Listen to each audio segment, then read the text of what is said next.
ರಾಜ್ಯದಲ್ಲಿ ಮುಂದುವರಿದ ವರುಣನ ಆರ್ಭಟ. ಉಡುಪಿಯಲ್ಲಿ ಮಳೆ ಅವಾಂತರ, ಮಂಗಳೂರಿನಲ್ಲಿ ವಿದ್ಯುತ್ ತಂತಿ ತುಳಿದು ಇಬ್ಬರ ದುರ್ಮರಣ.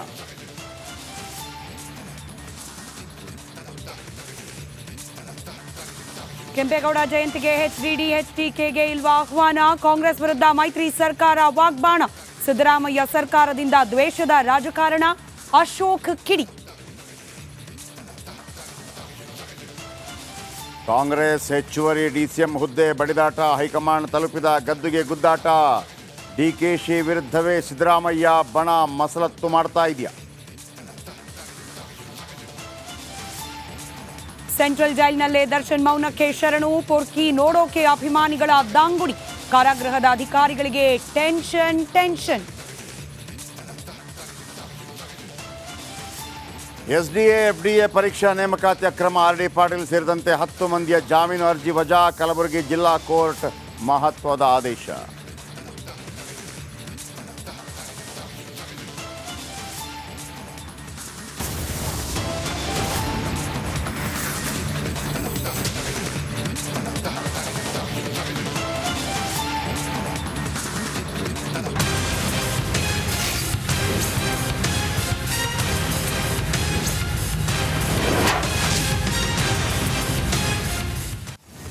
Welcome back.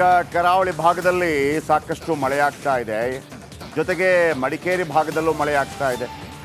ಕೆಲವು ಕಡೆ ವಿದ್ಯುತ್ ತಂತಿ ಸ್ಪರ್ಶದಿಂದ ಇಬ್ಬರು ಮೃತಪಟ್ಟರೆ, ನಿನ್ನೆ ಮನೆ ಕುಸಿದು 4 ಮೃತಪಟ್ಟಿದ್ದಾರೆ. ಒಂದೇ ಕುಟುಂಬದ 4. ಮತ್ತೊಂದು ಕಡೆ ಮಕ್ಕಳು ಮಣ್ಣಿನ ಅಡಿ ಸಿಲುಕೋದನ್ನು ರಕ್ಷಿಸಲಾಗಿದೆ. ಕರಾವಳಿ ಜಿಲ್ಲೆಗಳಲ್ಲಿ ಮುಂದುವರಿದ ಭಾರೀ ಮಳೆ ಆರ್ಭಟ. ಉಡುಪಿ, ಮಂಗಳೂರು ಮತ್ತು ಮಡಿಕೇರಿ ಭಾಗದಲ್ಲಿ ಗಾಳಿ ಸಹಿತ ಮಳೆ, ಜನಜೀವನ ಅಸ್ತವ್ಯಸ್ತ. ಇಂದ್ರಾಣಿ ಬಳಿ ಬೃಹತ್ ಗಾತ್ರದ ಮರಗಳು ಧರಾಶಾಯಿಯಾಗಿದೆ. ಬ್ರಹ್ಮಾವರದ ಚಾಂತಾರು ಸಮೀಪ ಮಳೆಯಿಂದ ಕೃತಕ ನೆರೆ. ಕರಾವಳಿ ಭಾಗದಲ್ಲಿ ಸಾಧಾರಣ ಆಗ್ತಾ ಇರುತ್ತೆ. ಮಲೆನಾಡಿನಲ್ಲೂ ಕೂಡ ಅಬ್ಬರಿಸ್ತಾ ಇರುವಂಥ ವರುಣ ಕರಾವಳಿ ಮತ್ತು ಮಲೆನಾಡು. ನಿನ್ನೆ 4 ಮೃತಪಟ್ಟಿದ್ದರು. ನೋಡಿ, ಇದು ಕುಮಾರಧಾರ ನದಿ, ಸ್ನಾನಘಟ್ಟದ ನದಿ. ಅಲ್ಲೆಲ್ಲ ಸ್ನಾನ ಮಾಡ್ತಾ ಇರೋದನ್ನು ನೀವು ನೋಡ್ತಾ ಇದ್ದೀರಿ. ಕುಕ್ಕೆ ಸುಬ್ರಹ್ಮಣ್ಯ ದೇವಸ್ಥಾನಕ್ಕೆ ಬರುವಂಥವರು ಭಾಳ ಅಲ್ಲಿ ಸರ್ಪ ಸಂಸ್ಕಾರ ಇಂಥ ಪೂಜೆಗಳೆಲ್ಲ ನಡೆಸಬೇಕು ಅಂತಂದರೆ ಸ್ನಾನ ಮಾಡ್ಕೊಂಬಂದು ಆ ಪೂಜೆಯಲ್ಲಿ ಕೂತ್ಕೋಬೇಕಾಗತ್ತೆ. 3 ದಿನಗಳ ಕಾಲ ಆ ಪೂಜೆ ನಡೆಯುತ್ತೆ. ಸೊ ಆಗಿರುವಾಗ ಕುಮಾರಧಾರ ನದಿಯಲ್ಲಿ ಸ್ನಾನ ಮಾಡೋದು ವಾಡಿಕೆ, ಅದು ಸಂಪ್ರದಾಯ. ಈಗ ಆ ಸ್ನಾನಘಟ್ಟ ಕಂಪ್ಲೀಟಾಗಿ ಯಾವ ರೀತಿ ನೀರಿನಿಂದ ಆವೃತವಾಗಿದೆ ನೋಡಿ. ಈಗ ಕುಮಾರಧಾರ ಜಾಸ್ತಿ ಆದರೆ ನೆಕ್ಸ್ಟ್ ಈಗ ನೇತ್ರಾವತಿ ಕೂಡ ಕಂಪ್ಲೀಟ್ ಆಗುತ್ತೆ.